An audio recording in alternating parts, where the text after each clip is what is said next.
व्यक्ति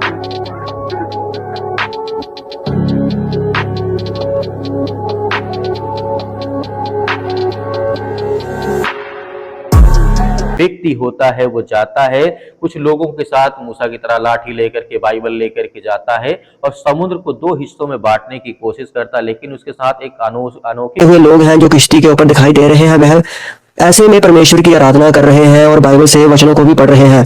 लेकिन दोस्तों ये कहीं ना कहीं एक मूर्खता है जो कि उसके ऊपर हावी होगी, क्योंकि जब वह पानी में घुसा तो दोस्तों उसने अपनी छड़ी को मूसा की तरह जब ऊपर उठाया और लहरों को दो हिस्सों में बट जाने के लिए कहने लगा, यानी कि जो वीडियो में सामने आया, और जैसे ही दोस्तों उसने लाल सागर की तरह उसको दो फाड़ करने की कोशिश की तो दोस्तों वही एक बहुत बड़ी लहर उसके सामने आ गई, जिसे देखकर दोस्तों वह डरने लगा और भागता हुआ नजर आया। और लहरें उसे लगभग डुबोने ही वाली थी कि उसके जो पहने हुए सफेद वस्त्र थे वो भी पानी में फंस गए और वह तेजी से भागता हुआ कैसे भी जैसे तैसे करके वह अपनी जान को बचाता हुआ समुद्र के किनारे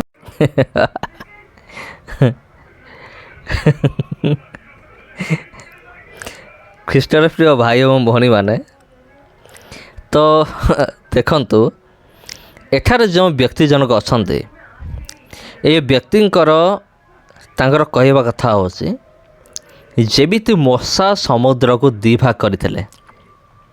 ବାଇବେଲରେ ଆପଣ ଦେଖିବେ, ଯାତ୍ରା ପୁସ୍ତକରେ ଲେଖା ଅଛି ଯେମିତି ମୂଷା ସମୁଦ୍ରକୁ ଦୁଇ ଭାଗ କଲେ, ସେମିତି ମୁଁ ମଧ୍ୟ ସମୁଦ୍ରକୁ ଦୁଇ ଭାଗ କରିଦେବି। ସେ ଏଇ କଥାକୁ ଚିନ୍ତା କରିକି ଏକ ଦଣ୍ଡା ନେଇକି ମାନେ ଏକ ଲାଠି ନେଇକି ସମୁଦ୍ର ଭିତରେ ପ୍ରବେଶ କଲେ। ସମୁଦ୍ର ଭିତରେ ପ୍ରବେଶ କଲା ପରେ ଦେଖିଲେ କି ଆଗରୁ କ'ଣ ଆସୁଛି, ଲହରୀ ଆସୁଛି।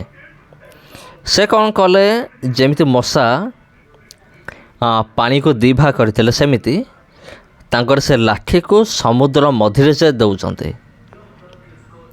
ସେ ଭାବୁଛନ୍ତି ମୁଁ ବି ପାଣିକୁ ଦୁଇ ଭାଗ କରିଦେବି, କିନ୍ତୁ କ'ଣ ହେଉଛି, ସମୁଦ୍ର ପାଣି ମାଡ଼ି ଆସୁଛି ଯେତେବେଳେ ସେ ଛାନିଆ ହେଇକି ଭୟରେ ଦୌଡ଼ୁଛନ୍ତି। ହୁଏତ ଏହି ସ୍ଥାନରେ ବିରୋଧୀମାନେ ପ୍ରଶ୍ନ କରିପାରନ୍ତି, ତେବେ ଯଦି ତୁମର ବାଇବେଲ ଯଦି ସତ,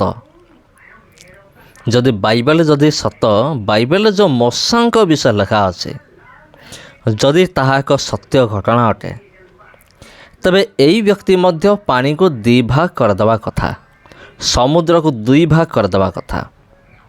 ତେବେ ଏହି ବ୍ୟକ୍ତି ଜଣକ କାହିଁକି ସମୁଦ୍ରକୁ ଦୁଇ ଭାଗ କରିପାରିଲେ ନାହିଁ? ପ୍ରିୟ ବନ୍ଧୁଗଣ, ଏହାର କେତୋଟି କାରଣ ଅଛି, ମୁଁ ଆପଣମାନଙ୍କୁ କହିବି। ପ୍ରଥମ ବିଷୟ ଆପଣ ଦେଖନ୍ତୁ, ଏହି ଭିଡ଼ିଓ ଦେଖିଲା ପରେ କାହାକୁ ବି ଲାଗିବ ନାହିଁ ଯେ ଏ ଜଣେ ପ୍ରଭୁଙ୍କ ବ୍ୟକ୍ତି, ମାନେ ଏହି ଭିଡ଼ିଓ କ୍ଲିପ୍ ଦେଖିଲା ବେଳକୁ ଗୋଟେ କମେଡ଼ି ଶୋ ଦେଖିଲା ଭଳିଆ ଲାଗୁଛି। କମେଡ଼ି ଶୋ ଆପଣ ଯେତେବେଳେ ମୋବାଇଲ ଧରୁଛନ୍ତି ଦେଖିବେ ଅନେକ କମେଡ଼ି ଭିଡ଼ିଓ ଗୁଡ଼ିକ, କମେଡ଼ି ଚ୍ୟାନେଲ୍ ଗୁଡ଼ିକ ଆପଣଙ୍କୁ ମିଳିଯିବ। ଅନେକ ସର୍ଟ ଭିଡ଼ିଓ, ଲଙ୍ଗ୍ ଭିଡ଼ିଓ।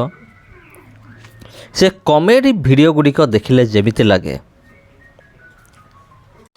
ଏଠାରେ ଏଇ ଭିଡ଼ିଓ କ୍ଲିପ୍ ଦେଖିଲା ପରେ ମଧ୍ୟ ଠିକ୍ ଏକ୍ଜାକ୍ଟଲି ସେମିତି ଲାଗୁଛି। ତେବେ ସେ କାହିଁକି ସମୁଦ୍ର ପାଣିକୁ ଦୁଇ ଭାଗ କରିପାରିଲେ ନାହିଁ?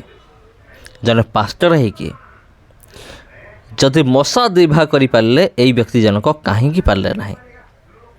ତେବେ କାରଣ ନମ୍ବର 1 ହେଉଛି, ଦେଖନ୍ତୁ, এই ବ୍ୟକ୍ତିଙ୍କ ଭିତରେ ବିଶ୍ୱାସ ନାହିଁ, ମାତ୍ର ଏକ ଗର୍ବ, ଏକ ଅହଙ୍କାର ଅଛି। କେମିତି ଆପଣ ଦେଖନ୍ତୁ, ଯଦି ଏ ବ୍ୟକ୍ତିଙ୍କ ଭିତରେ ବିଶ୍ୱାସ ଥାଆନ୍ତା, ତେବେ କ'ଣ ହେଇଥାନ୍ତା, ଯେତେବେଳେ ଲହଡ଼ି ଆସୁଛି, ମାଡ଼ି ଆସୁଛି, ଇଏ ବିଲକୁଲ ଭୟ କରିନଥାନ୍ତେ। ସବୁଠୁ ମେନ୍ ପଏଣ୍ଟ, ଇଏ ଭୟ କରିନଥାନ୍ତେ, ଡରି ନଥାନ୍ତେ, ଇଏ ବିଶ୍ୱାସର ସହିତ ସେଇଠି ଛିଡ଼ା ହେଇଥାନ୍ତେ। ଆଉ ସେଇ ଜାଗାରେ ସେ କ'ଣ କରିଥାନ୍ତେ, ଆଜ୍ଞା ଦେଇଥାନ୍ତେ ପ୍ରଭୁ ଯୀଶୁଙ୍କ ନାମରେ ଜଳ ଦୁଇ ଭାଗ ହେଇଯାଇଥାନ୍ତା। ତେବେ ହୁଏତ ଆପଣ ପ୍ରଶ୍ନ କରିପାରନ୍ତି ଯେ ଏମିତି କେଉଁ ବ୍ୟକ୍ତି ଅଛି ଯିଏକି ପାଣିକୁ ଦୁଇ ଭାଗ କରିଛି?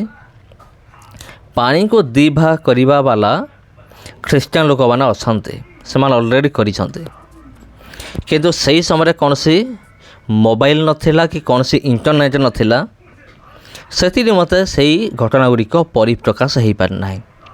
କିନ୍ତୁ ଆମେମାନେ ପ୍ରତ୍ୟକ୍ଷଦର୍ଶୀ ଅଟୁ, आमेମାନେ ସାକ୍ଷୀ ଅଟୁ। ବ୍ୟକ୍ତି ଜଣେ ପ୍ରଭୁ ଯୀଶୁଙ୍କ ନାମରେ ପାଣିକୁ ଦୁଇ ଭାଗ କରିଦେବ। ଏଠାରେ ଏହି ବ୍ୟକ୍ତି ଜଣକ ପାଣିକୁ ଦୁଇ ଭାଗ କରିପାରିଲେ ନାହିଁ। ତାର କାରଣ ହେଉଛି ଏହି ବ୍ୟକ୍ତିଙ୍କ ଭିତରେ ବିଶ୍ୱାସ ନାହିଁ, ବରଂ ମୃତ୍ୟୁକୁ ଭୟ ଅଛି, ସେଥି ନିମନ୍ତେ କରିପାରିଲେ ନାହିଁ।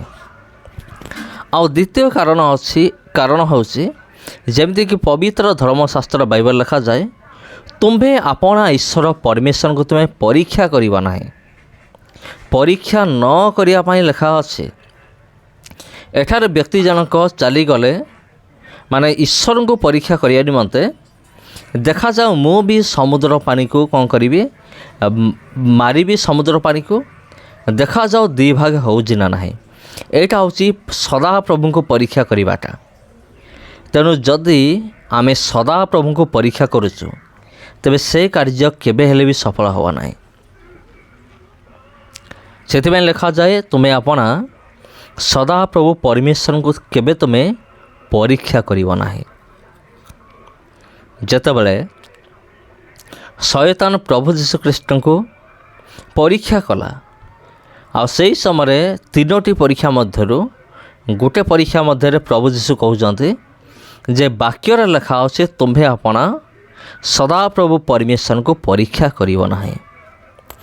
ଯଦି ଆମେ ସଦାପ୍ରଭୁଙ୍କୁ ପରୀକ୍ଷା କରୁଅଛୁ, ତେବେ ତ ନିହାତି ଭାବରେ ତା'ର ପରିଣାମ ଆମକୁ ଭୋଗିବାକୁ ପଡ଼ିବ। ଯଦି ମୁଁ ପରୀକ୍ଷା କରୁଛି ସଦାପ୍ରଭୁଙ୍କୁ ଯେ ସଦାପ୍ରଭୁ ମୋତେ ରକ୍ଷା କରୁଛନ୍ତି ନା ନାହିଁ, ଦେଖି ମୁଁ ବିଷ ପାନ କରିଦିଏ, ତେବେ ମୋର ମୃତ୍ୟୁ ସୁନିଶ୍ଚିତ। ଏ ସମୁଦ୍ର ପାଣି ଦୁଇ ଭାଗ ହେଇଥାନ୍ତା, କେତେବେଳେ ହେଇଥାନ୍ତା? ଯଦି ପରମେଶ୍ୱର ଏ ବ୍ୟକ୍ତିଙ୍କୁ ନିଜେ ଅର୍ଡ଼ର ଦେଇଥାନ୍ତେ ଯେ ତୁମେ ଯାଇକି ତୁମେ ସମୁଦ୍ର ପାଣିକୁ ତୁମେ ଦୁଇ ଭାଗ କର। ଯେମିତି ମଶାଙ୍କ ସହିତ ଆମେ ଆଶ୍ଚର୍ଯ୍ୟକର୍ମ କରିଥିଲୁ ସମୁଦ୍ର ଭିତରେ, ସେମିତି ଆମେ ତୁମ ଦ୍ୱାରା ମଧ୍ୟ ଆଶ୍ଚର୍ଯ୍ୟକର୍ମ କରିବୁ। ତେଣୁ ତୁମେ ଯାଅ, ସମୁଦ୍ରକୁ ଯାଅ, ସେ ପାଣିକୁ ଦୁଇ ଭାଗ କର। ଯଦି ପରମେଶ୍ୱର ଆଦେଶ ଦେଇଥାନ୍ତେ, ତେବେ ସମୁଦ୍ର ପାଣି ଦୁଇ ଭାଗ ହେଇଥାନ୍ତା। କିନ୍ତୁ ପରମେଶ୍ୱରଙ୍କର ବିନା ଆଦେଶରେ, ପରମେଶ୍ୱରଙ୍କର ପରୀକ୍ଷା ଉଦ୍ଦେଶ୍ୟରେ ଏ ବ୍ୟକ୍ତି ଜଣକ ଯେତେବେଳେ ବାହାରିଲେ ସମୁଦ୍ରକୁ ଦୁଇ ଭାଗ କରିବା ପାଇଁ, ସେତେବେଳେ କ'ଣ ହେଲା? ଓଲଟା ସମୁଦ୍ର ଲହଡ଼ି ମାରି ଆସିଲା। ଏ ବ୍ୟକ୍ତି ଜଣକ ଛାନିଆ ହେଇକି ଦୌଡ଼ିଲେ। ଏମିତି ଅନେକ ଉଦାହରଣ ଅଛି ପ୍ରିୟ ବନ୍ଧୁଗଣ, ଯେଉଁଠାରେ ଲୋକମାନେ ମୃତ୍ୟୁରୁ ରକ୍ଷା ପାଇଛନ୍ତି। ହଁ ପ୍ରିୟ ବନ୍ଧୁଗଣ, ଆଉ ସେତେବେଳେ କୌଣସି ବି ପ୍ରୋବ୍ଲେମ୍ ହେବ ନାହିଁ। ତେବେ ଖ୍ରୀଷ୍ଟରେ ପ୍ରିୟ ଭାଇ ଭଉଣୀମାନେ, ଆପଣମାନଙ୍କୁ ପ୍ରତ୍ୟେକଙ୍କୁ ପ୍ରଭୁ ଯୀଶୁଙ୍କର ବହୁମୂଲ୍ୟ ନାମରେ ମୋର ଆନ୍ତରିକ ନମସ୍କାର।